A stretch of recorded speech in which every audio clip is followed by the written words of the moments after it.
Baron Bailey is an employee at a musical goods store who's madly in love with a coworker named Nikki. The film is directed by Curry Barker, newcomer Curry Barker that is. Along with Backrooms, this film has caused quite a stir within the horror genre. And for a tiny moment in time, it feels like the golden days of horror are back. Low budget, high impact, really pinching your pennies to make the film type direction. I love you. I love you. I love you. I love you!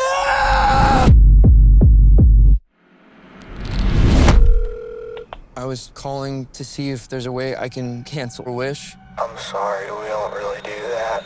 So she's just stuck like this forever? Well, yeah, I mean, as long as you live. As long as I live?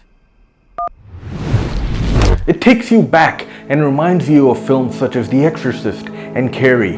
The film wastes no time in setting up the stakes and goals, as we see Baron practicing his lines on how to woo Nikki. And as the story progresses, he finds himself in sort of a gypsy shop, and an item called a one-wish willow piques his interest. Seeing the main character in this shop reminded me of The Simpsons, where a magical shop sells sordid items. We sell forbidden objects from places men fear to tread. We also sell frozen yogurt, which I call Frogut. Well, I need something for my son's birthday. Perhaps this will please the gentleman.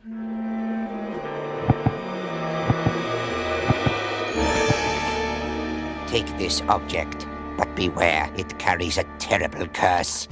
Ooh, that's bad. But it comes with a free Frogut. That's good.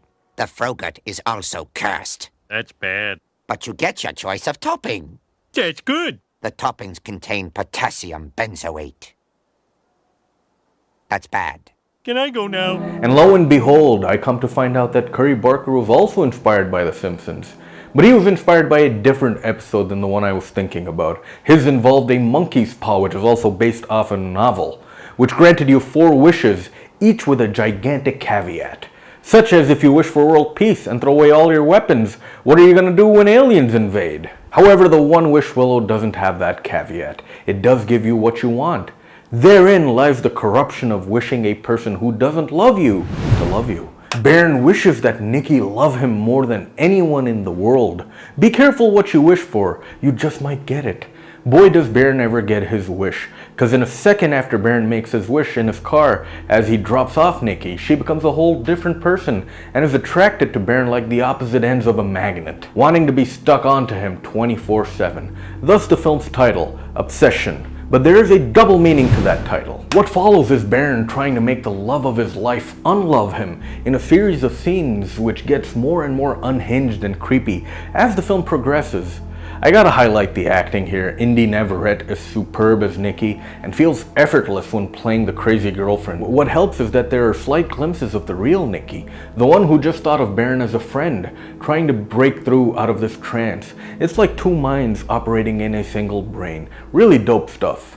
Some of the acting when she's trying to break through is so well done it almost feels like an uncanny valley effect, or her face being made by AI. Indy Navarrete has a star-making performance in this film.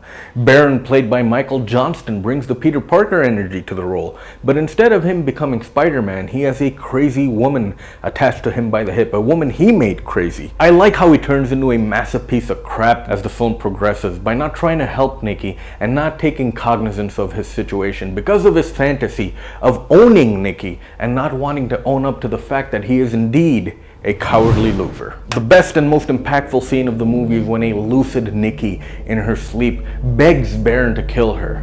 She tells him that her obsessive persona is asleep, and Baron, despite being in a world of shit and begging to get out of his situation, rebels and refuses, getting to know the fact that she'd rather die than be with him. It's an excellent midpoint intensification of the script and makes the film feel so real, because the characters feel like real people who take their decisions emotionally rather than rationally. There are a few blink and you miss subtleties which show Nikki begging Baron for help, such as in a Polaroid she sends of them both in his lunch, which has a "not me" written on it. And the previous scene I mentioned, she also tells Baron that she loves him in every reality while she shakes her head.